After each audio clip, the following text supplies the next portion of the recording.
And we are live, everyone. Is this part two of the Circle Club Real Lovers collaboration? Like, Maybe it feels like we've done a few more than that, but maybe it's just been us sending voice memos back and forth. yeah, I think so. It's a bunch of snaps like going back and forth. But Tyrone from the Circle Club, welcome to the Real Lovers podcast. How are you doing today? Thank you, sir. Always a pleasure to be here with you. I'm doing fantastic. It's almost sunset here in good old Massachusetts, so gonna get ready to go down for the long nap. But other than that, fantastic.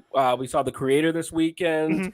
Gen V. We got this writer strike going on. So yeah, a lot of good things going right now. You know what? You just mentioned the writer strike. I am so excited to talk about movies again because Uh, they finally got their deal after yep. 146 days Yeah, of I with know. the I was longest strike in like since that I know of. So, Yeah, I honestly was losing faith, really. Like mhm, I was like, this may go on till January. mhm, Um, but I'm just hoping now that the writers have found a deal that they are content with, that mhm. now the actors get the same sort of due diligence and attention and care. Yeah. So, we'll talk a little bit about that before we get into our review of the creator, Hmm. the new Gareth Edwards. I know what I on Twitter I was fighting with people, going back and forth about. We'll get into like my thoughts on that, but I Yeah. confused Gareth Edwards with Gareth Evans, so Okay. I had to go back and apologize to those people and be like, "I'm sorry." I was Like, wrong. yeah, I was wrong. But let's get into this little writer strike. Kind of like Sure. go into some bullet points on like Yeah. what was actually in their deal. Like did you go through like the contract on like what? Yeah, so I didn't go through the actual contract yet. Mm-hmm. I got some of my main sort of points from Vanity, from the Hollywood Mm-hmm. Reporter, Vulture, and amongst the different highlights, just to give a quick synopsis of what I had here was, streaming residuals be tied to the show's performance. Mm-hmm. All shows will require a minimum of writers and guarantee employer writer length, which is fantastic. Mm-hmm. There's a lot of protection against AI, artificial Yes. intelligence. Mm-hmm. And then they secured some little wins that weren't as like big on the screen. For example, writers get that guaranteed compensation. They get paid Mm-hmm. quicker. They get to turn in a second draft for these movies. Like these little things that will make a big impact long term. Mm-hmm. I mean, and it's also really eye opening to me. And I'm like, this makes a ton of sense why some of the quality has gone down. Like, there wasn't a guaranteed second draft of a movie. Like, that's just insane to me. Mm-hmm. Like, Bec- I That's insane, but it totally makes sense for how these streaming companies were operating. Because I've yeah, said this before on the Real Livers podcast, is that we are like the way these streaming companies are operating. They're operating more like tech companies instead of studios. mhm, It seems like now like with this new contract that's been drafted, yeah, and basically signed, and the writers are free to go back to work at this point. Not the actors yet. They meet on yeah, October 2nd, but it just seemed like the studio's like main goal, or these companies' main goal, were to push out as much content as possible. So they don't mm, want like a second draft. They're like, we want your first thing and let's go. And it's just yeah, like, because they got to retain like these subscribers. But like, I'm really glad that like these writers are getting like their residuals back, because that's how hmm, a lot of writers get pretty much make a living. Like, you write yeah, like one show, and like that will go into your pension. Like, that's another thing that they bolstered in yep, with this contract, is their pension will isn't going to be going away. So that's like another win as well. And it's hmm, just I I, I just think it's like a huge win for like unions, yeah. and just like the film industry as well. Yeah, and I'm pretty anti-capitalist, and I'm always and I'm always just thinking about how the corporation is, there's some loophole in there or something. So I'm Hmm. sure there are some things in there, but some of these concessions seem like vast improvements. Hmm. One thing that does make me a little bit nervous or worries me is I saw something about how it'll, like, some of the bonuses and residuals be based on the equivalent of like 20% of the domestic subscriber base. and it's got to be within 90 days of the premiere and Hmm. things like that. And so, 20% doesn't sound like a lot, maybe to some. I feel like it sounds like a lot. If Disney Plus has 1 million subscribers, and that means that you have to get 200,000. Well, okay, is there going to be this push to grow the platforms big enough where people Hmm. can't hit that number? Right. And they know that their numbers are slowly growing because they don't release these numbers to the public, so we don't always fully know sometimes too. And Hmm. so, they I think the big thing is transparency. Like regardless of, maybe the next deal, we're gonna have to like argue about that percentage, that 20% number. But Hmm. the fact that they're even giving numbers now is a massive, massive win. Yeah, exactly. And like you mentioned, like hitting like a certain number. Like one of the Hmm. big things about like the residuals is that movies over 30 million that cost over $30 million, the writers and people involved will get like a certain percentage. Yeah. And like I told you about this like offline, that like since like the number to hit is $30 million, I think you're Hmm. gonna you agreed with me. I think you're gonna start seeing a lot of like movies below the $30 million mark. And like Yeah. you said, Disney's going to be classifying these as Right. independent when they actually aren't. So Right. I. Exactly. That's gonna be one of my big like get on my nerves things is Mhm. this like the mega indies or what they're gonna call it or something. Mhm. They'll definitely call it mega indies. Like they'll actually brand it that. Like Yeah, yeah, exactly. It's like this all new mega indie for $50 million from Disney. right. Yeah. Oh Oh man. gosh. Uh yeah, I just a huge win all around for the WGA. I'm hoping SAG-Aftra will get pretty much like the same deal. I Yeah. think I've been thinking about this a lot recently. I Hmm. think they're meeting on October 2nd, like this Yeah. week actually. And Yeah. I don't think that the that SAG-Aftra is going to be waiting all that long. Now that there Mm. is like a blueprint in place Yeah. for like the people in this industry, Yeah. like all you have to do, it seems like pretty straightforward for like the Right. studios to just kind of like just plug Okay. and chug and just be Right. like, okay, don't use AI for like the actors, don't replace Right. actors with the AI. Yeah. It's that simple. But Yeah. although we've been saying that for like 6 months, so Right, right, yeah, yeah. I mean, that also requires these CEOs having hearts and yeah. souls, which a lot of them don't.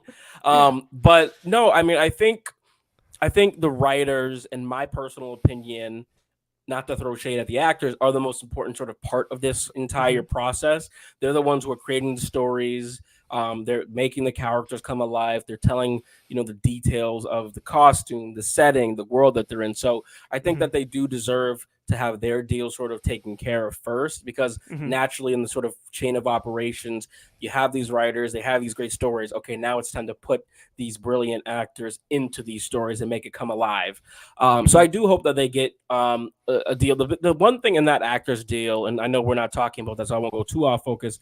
I hope that the extras get proper pay, because as someone who's done extra work in the past, like I mean, we're talking $8 an hour, Yeah. and it's just really disgusting to me that that's even still going on and allowed. Yeah, I know quite a few production assistants. I know that they kind of operate right around the same like kind of like union as like the Hmm. as extras. Probably Yeah. they like if they don't get like a new contract, IATSE isn't going to get a new contract. Like if it's not going to be solid, they're going to be striking as well. And Yeah. which I think one thing that we should learn from like all of these strikes is that unions are important. Totally. Unions w- b- help bolster like the workforce and just Yeah. like support like the actual people doing the real work. So Totally. it's Do not yeah. fall into the traps of paid politicians that Hmm. unions are terrible and unions get things done. Unions are Hmm. how it's possible. And honestly, I think the entire labor union, we need to be pushing more of this, Hmm. because like, this writer's strike, if it shows anything, these are folks who are writing fictional pieces of work so that we can escape life. I mean, there are some Right. really people doing important work out here who don't have unions and aren't getting paid. So I Right. agree. Hopefully, this becomes a blueprint going forward. Um, One other thing that I really liked was, that I mentioned, is that all shows now require a minimum number of writers Hmm. and guarantee the employment length. What are some of your thoughts on that? Well, that's like that was one of the bigger issues that at least Adam Conover, like one of the main like people that was like Yeah. the voice of like the WGA at this point, is Hmm. that the studios wanted like smaller writers rooms, and Yeah. that's really how a lot of like writers like get their start, like with actual huge writers rooms, because you usually Yes. start off as like an assistant and then you work your way Hmm. up. And like if you are just having like small writers rooms and you communicate on Zoom and you Yeah. write like a script for like one episode and then you come back, you meet again in like 6 months, you're Yeah. not necessarily like Training. Hmm. collaborating at all, or having Yeah. like any like mentors. Yes. So the fact that mini rooms are no longer going to be a thing, I think that's also a huge win as well. Yeah, yeah. I think one of the concerns I heard was that it just made it impossible to train the next generation, Hmm. and it shows, and it shows in a lot of different things with Generation Z and afterwards, where there's definitely a discrepancy between, you know, the writing literacy, general sort of production value, all that sort of stuff. And again, not to say these people aren't important. It's not necessarily their fault that if the system is set up this way to not empower them or put them in success. So that is fantastic. And I'm also just glad too that regardless of Netflix or Amazon Prime or whoever's agenda, that these people will get guaranteed pay regardless. If Hmm. oh, Netflix has a board meeting and they're down 15% or whatever. Let's cut this show. Let's cut that show. Now they can't. So Hmm. that also is going to make them more willing. Okay, if we're paying these people anyway 6, 7, 8 weeks, we might as well just let them release this and see how this goes. Right. And I think also I was thinking about this like pretty much today, is Yeah. that we've started to see a lot more like hikes and like streaming services, like price Yep. hikes. And I Yep. feel like I know a lot of people are upset, and I'm probably gonna get some flack online for saying this, but like I feel like the only reason we're probably seeing like these strikes and like these studios pushing people to ad models like is because the writers got a fair deal, Yeah. because they're trying to siphon like that money to the Yes. writers. They were keeping it pretty much all to themselves because they weren't letting them know about any of these numbers. And Yeah. to be honest, like I like the price hikes suck, but I'm willing to pay a little bit more knowing that Sure. the writer of the Bear or the writer of the creator that a movie that we're going to be reviewing Yeah. is going to have a meal to eat or a roof over Totally. their head. So I'm like, Exactly. Totally. And also if the quality of the work is going to be better overall, which it will be. yeah. I also am really fine with that as well. And I think what the studios and streaming need to realize is it's not the price always that is makes people upset, even though it's certainly Hmm. a thing, and especially in these times we're living in. Yeah. It's what value am I paying for monthly? Yeah. I think that even if like something like, for example, the creator or Gen V, why not have your first episode movie premiere? Like, why not work with some of these theaters and say, hey, let's put the first episode into theaters, Hmm. to get people excited a month ahead of time. Like, there's no sort of innovation, any sort of creativity going on behind the scenes that makes me want to subscribe to 7 or 8 different of these platforms. Right. And a lot of times when things are working, like HBO Max, they go, hey, let's turn this into Max. And you're like, what are you talking about? And like, it's just a complete rebrand. Or Disney Hmm. Plus, hey, we're trying to get rid of Hulu now. We want to have just everything under Disney Plus. It's like, Hmm. I don't like Disney. I don't like the company Disney. I don't like what they represent. And it's also very squeaky clean family. I'm going to go Hmm. to Disney Plus to watch The Bear. It just doesn't feel, there's a branding disconnect there. And so I just think they need to get more creative if they want people to actually pay, especially with this new sort of push to have one license per home kind of Hmm. thing. Like, they just need to get more creative, or people are going to be just unsubscribing. Yeah, I totally agree. We need to bring like the hype back to like TV and movies. Like bring a weekly model back to like to television. So I'm not Like I'm still haven't watched. I still haven't finished watching The Bear just because they dropped all the episodes at once, and Yeah. like it's like I didn't say I'm not saying that I got the show spoiled for me, but like I'm Hmm. afraid to like go and have like a conversation with someone, and like isn't the whole point? You watch something and then you have a conversation with someone, just kind of like Yes. the conversation that we're going to be having right now about Right. Gareth Edwards, the creator. No, exactly, exactly. Yeah. No, that's total. That's definitely what it is. Is that like just we need to have like it. The binge thing, it worked for some like Mhm. things, documentaries, or maybe even just like a short term series, like a limited series. But like, yeah, that's something that's certainly missing. One thing that I want to segue before we get into the creator Mhm. is like the artificial intelligence portion of this writer strike, Yeah. and that was a massive win. So now in that deal, AI can't be used to rewrite a script, and also, but like if writers want to use it as a tool or a resource, that is acceptable. Mhm. So it gives writers some flexibility. I thought that was a really powerful move too. What were your thoughts? Yeah, I'm not one of those people that wants to completely just write off AI and just say that Sure. it's evil. Like I feel like there is definitely some benefits with Hmm. AI, but it's not. Don't replace humans. Yeah. Don't replace humans because like I feel like at that point we're just going to become extinct, and Yeah. I, The I feel natural like evolution of yeah, humanity. Mhm. which I think is kind of like a perfect segue into the movie that we're talking about, The Creator by Yeah. Gareth Edwards. There's Yeah. two segues in there, but but yeah. But yeah, we are talking the creator, Gareth Edwards. Hmm. A story very relevant right now. AI, artificial intelligence is all the talk. And in this story, we have sort of like U.S. versus New Asia, Hmm. which I wanted to get into a little bit as well, because that was one of my criticisms. But the description that I had here was as a future war between human race and artificial intelligence rages on, ex Special Forces agent Josh was recruited to hunt down the creator, the elusive architect of the advanced AI. The creator has developed a mysterious weapon that has the power to end the war of all mankind. As Joshua and his team of elite operatives venture into the enemy occupied territory, they soon discover the world ending weapon is actually an AI in the form of a young child. I think that's a pretty strong summary of what we saw there. Yeah, I think it's a very like apt summary of Yeah. the creator. For people that don't know, Gareth Edwards, he directed his directorial debut was Monsters, a really small independent film that really blew up like Cannes, and it's probably one of my Yeah. favorite films by him. I love Okay. like it's a very grounded like sci-fi like film. Yeah. The creator is grounded, but I just think it in my personal opinion, I walked Yeah. out of the creator thinking it was very derivative like sci-fi. Like Yes. I honestly didn't like the script very much. I thought like the dialogue was Yes. very cheesy. Yes.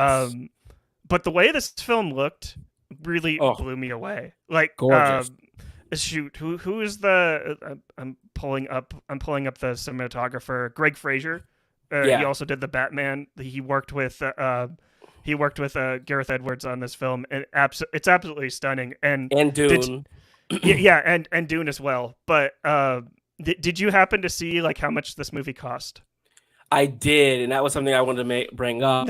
It was about 80 million Blows US. my mind. Blows my Wild. mind. Like you You, have you Avatar. You have Avatar that's like how much was that? Like 300, four the hundred entire million. US economy. Yeah. Yeah, yeah. And Gareth Edwards is over here just recreating like a whole recreating 2065 to make it like look super futuristic. It's like I love it. I love it. So yeah, and one thing, like I agree with what you said. I didn't think the script was super tight, which was really disappointing. I Hmm. thought my first reaction to this is I thought that there was a lot of good and interesting concepts in here that just weren't executed in a way that made me go whoa, but that I Hmm. thought it would. It kind of fell into a lot of the '80s sort of cliche tropes, sort of the Red Scare, U.S. versus New Asia, which is like, that It's in kind of itself. racist. Yeah. Kind of racist. Like Yeah. the fact that like Asian people are perceived in this movie as like AI hybrids, and that they are willing to be they're okay with AI, which I like. Not to speak for them, but I don't think that they like AI as much as much as we do. Like we all are skeptical of it. The fact that like even like Asian characters in the creator are unalived like in this movie for like really just plot, like moving the plot forward. It was absolutely disgusting. Yeah, there was some graphic sort of things that I was just like, Jesus, like, the U.S. government is ruthless. Like, and they are. Don't get me wrong, but I mean, there is some sort of diplomacy that has to happen here, some sort of decorum, some sort of, we're just here to get this weapon, not kill civilians, kind of thing. It was just Oppenheimer. It was out of control. But are you referring to the character? Is it Allison Janney? Her character, yeah, like the white lady with the merc with a mouth, pretty much. Like she, I just called her the dude from Avatar. That's like the really racist dude from Avatar. Like that's the character that she's playing. Basically, yeah. but going back to like what you were talking about with the budget and the visual effects. I mean, this is one of the best visual effects films I think we've gotten in some time. And the way the robots looked, I love the hybrid look. I love that some robots just existed. Some robots moved like humans. I like this sort of like, robots having this like ideology or moral compass of like sort of peacemakers. But I felt like where it felt short is they didn't invite us into the world enough. And so I think if they established that these robots were maybe a bit more pacifist, a little like less willing to fight, and it was more so that the government or the US government was sort of projecting or sort of like, misreading a situation here, that could have been interesting. I think it could have been interesting if the US government sort of realized, wait, this actually is not a threat, that we can live in harmony. The thing with me with sci-fi, and I love sci-fi, there has to be some sort of message, some sort of story, and I think that's where it really, really felt flat to me. Yeah, I think it felt flat for sure, and there's moments like I'll describe like a moment that's early on in the film. It's not necessarily like a spoiler, but the John David Washington character, like he is introduced as like someone that doesn't like AI and not willing, like he just wants them eliminated. And like there's a scene where he's like arresting like a robot, and like the robot is like begging for its life. Like, do you remember that scene where he was like absolutely like in terror, and John David Washington is like, he basically looks at his partner and says like, don't give in. Yeah. They're not real. And I'm like, oh, and his partner like right next to him just like, oh, that seems pretty real to me. I'm just like, I wanted more of those moments where it's like definitely because like I don't know about you, but if like a robot is like tower just like afraid, like shows like emotion, then I'm gonna feel sorry for it a little bit, just because. I think, and that kind of goes back to what I meant about like inviting us into the world. They should have, in that first act, they really should have like. I understand, right? Like for us, we come from a generation where they're just robots. This is just, open. This is a trash can. This is a car. I think there should have been a better job of showing that transition of when did humanity sort of start having empathy for these robots. And they tried to do it with that montage, but I felt like that's where they shouldn't have rushed. I did enjoy the montage, but I felt like I needed more, like you said, those moments to make me go, no, these robots, even though they are programmed, they have some sort of free will. They have some sort of decision making. They're that advanced. And that's what we were missing. But going back to the visual effects for a second here.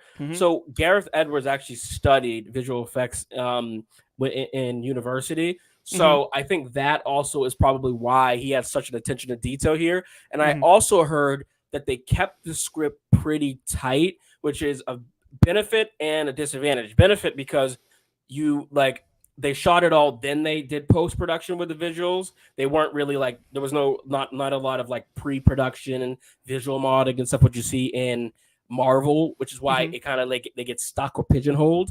So I think that's one of the reasons it worked really well. But I think this movie kind of shows me that you don't need these like $300 million budgets to kind of achieve something that's visually phenomenal. Because that's what this was. It was visually phenomenal, and I really liked the sound design as well.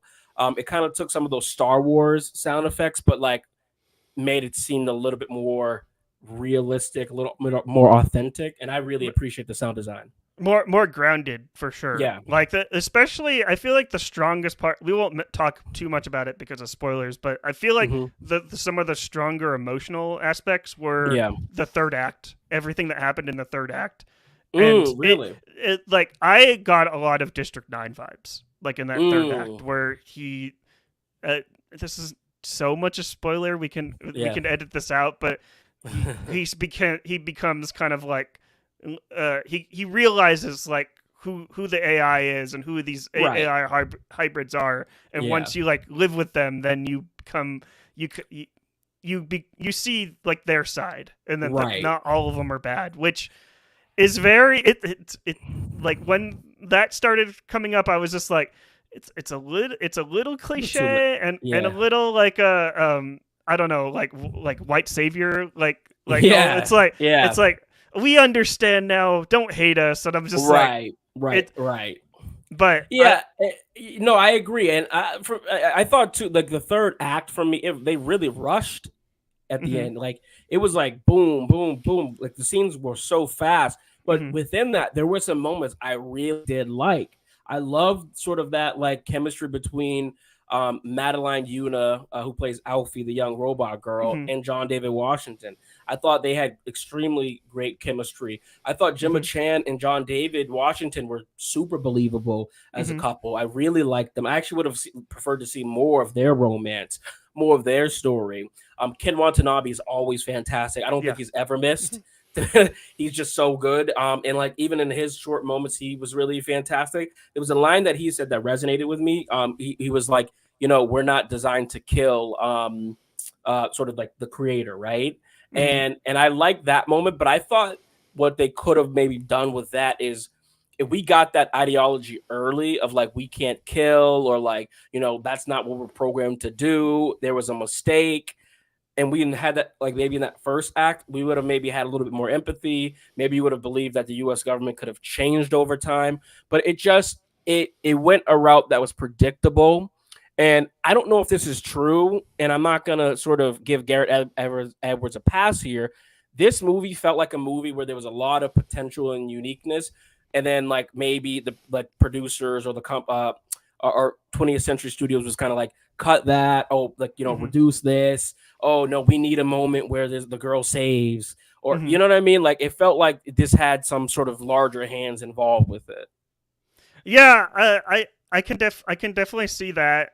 Although I do think that, like I said, like before, I feel like this movie started picking up a lot, like in the third act. I feel like you could have cut quite a bit from like those first and second acts because it had a lot to explain. Like I mentioned this, I believe I mentioned this on Twitter that the creator for like when I walked out of this, it basically feels like 3 short films that don't really feel like connected all that much. And I really like the third short film. Like the first two are great, but the third one is really where it brings it home. So one of my favorite films of all time is Arrival.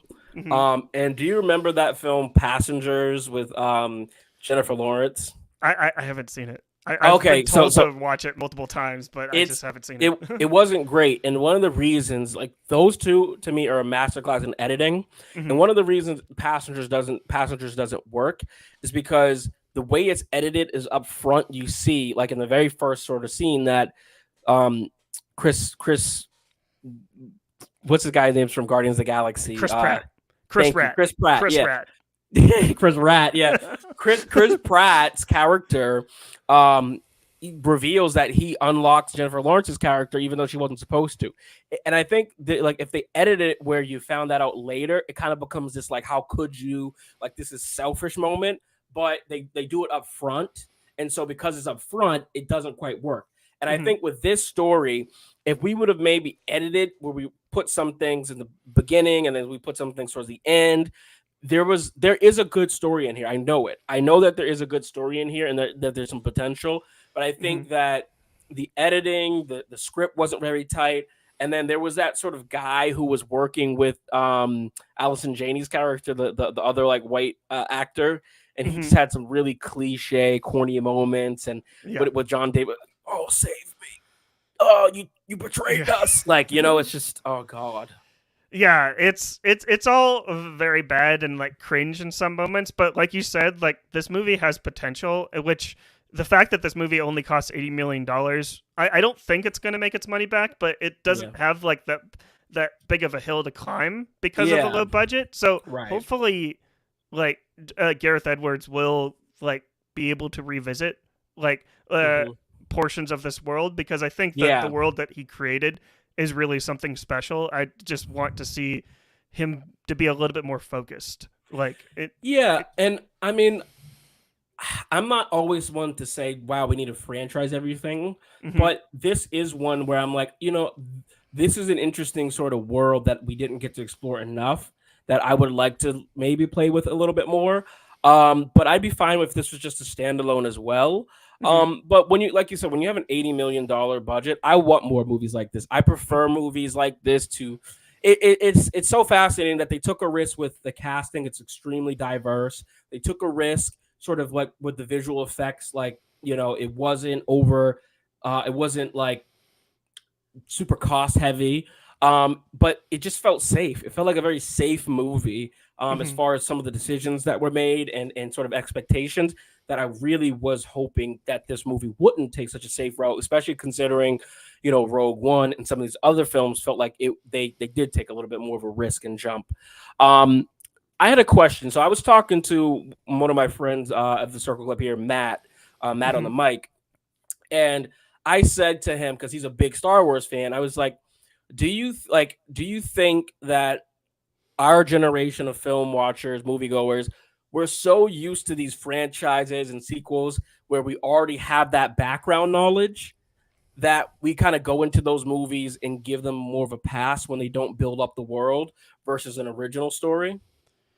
Um, to, I think that that's an interesting question. I think that Andor proves that uh we hold different standards with Star Wars, and Yeah. also like I haven't seen much of Ahsoka. Hmm. Like we want like the world to be expanded like with Andor, Yeah. like from the Yeah. success of Andor. But like when something original comes out like this, all I'm wanting, uh I just want like an interesting world that I could like Hmm. revisit.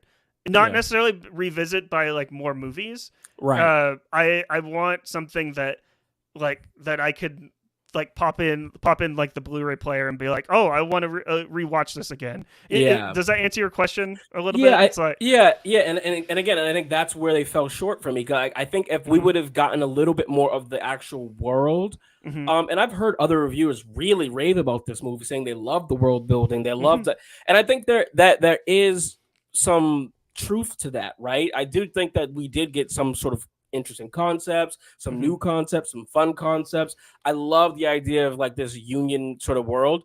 But I felt like we ran out of time, and then we sort of mm-hmm, started rushing, and I said this to my friend Matt too. I said we also now are sort of, we don't realize it, but we're watching 8 hour movies now. They're called mm-hmm. TV series, Yeah. right? And I think this, oh my god, if this was on Apple as a limited series, you got 8 episodes, an hour each, they would have done a phenomenal job, really like taking their time and us falling in love with the characters and growing. But right now, I think the movie industry needs to kind of figure out, okay, this movie is 2.5 hours, 3 hours, really in that time, tightening it and figuring it out. And it feels like right now the movie industry is struggling a little bit to compete with that with television.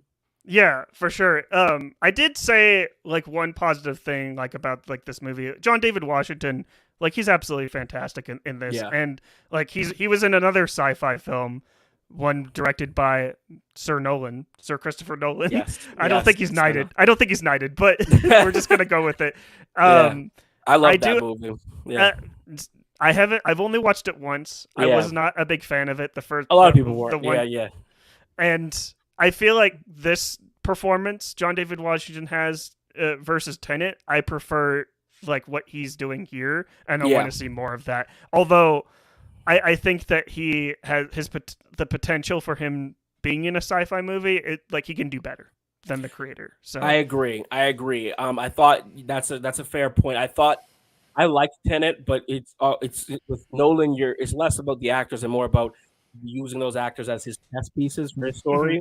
Whereas the creator allowed John to like have a little bit more of put out his acting chops out there. There was some really strong moments with him and Madeline and Gemma Chan. I mhm, love Gemma Chan. Gemma Chan is one of my favorite under like rated like actresses out there. mhm, She just has a sweet soul, compassion. When she says words, you really hang on to every like vowel and phrase. Like she has like a really nice sort of prose the way she talks. I mean, like I said, Ken Watanabe's fantastic. This kid, Madeline Yuna Yoles or Voles, um, like she who plays Alfie, the AI, she does such a freaking amazing job to me. This is her first performance ever, and I was like, whoa, like there were some really strong moments. But then I think where John and her fell short is I think was that script. There were mhm, certainly moments where like there were some cliche lines, and I found some of the best acting that they did was when they weren't talking, when they were just looking mhm. at each other, when they were sort of responding to each other with their body language, and I think we need more of that. So yeah, that's my take. Which totally makes sense because Gareth Edwards, he has a visual effects like background. It'd Yeah, make, not saying that he's like a bad writer, but like he gets more of his emotional punches right. from showing, not telling. And I feel like this, like you just said, like when this movie does that, like it definitely shows instead of tells. But we should probably wrap up this live, or Jamie Lee's probably gonna Yeah, beat us up because we're yeah. talking about Gen V, the newest Amazon Prime show on her channel. But do you have any more final thoughts on the creator? Like, should people No, see this? no. I mean, yeah, I think people should. I do think like this is going to be one of those movies that is hit or miss for some folks. I know you don't do ratings. For me, I gave it about like a 3 out of 5 stars, and that's good. It's like it's still worth seeing. I think I Mm-hmm. want to see more films like this. Maybe I'm being a little harsh, but I thought that like it was a serviceable film. It was great.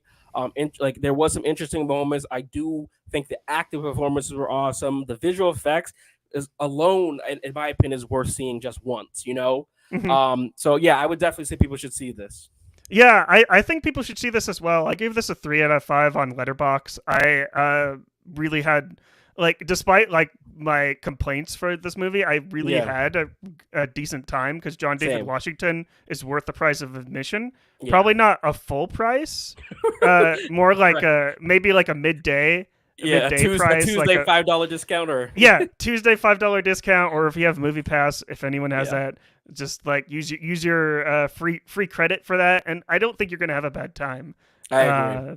But yeah, see the creator, check it out. Let us know in the comments down below what you thought of the creator. But Tyrone, to wrap this up, where can people find you online? I am the Circle Club everywhere, TikTok, YouTube primarily, and check Marley as well. And I'd love Marley and I to get some things going more frequently. I think we Hmm. have a great time together. It's always really fun talking movies and TV with you, and I appreciate you having me on your platform and mine.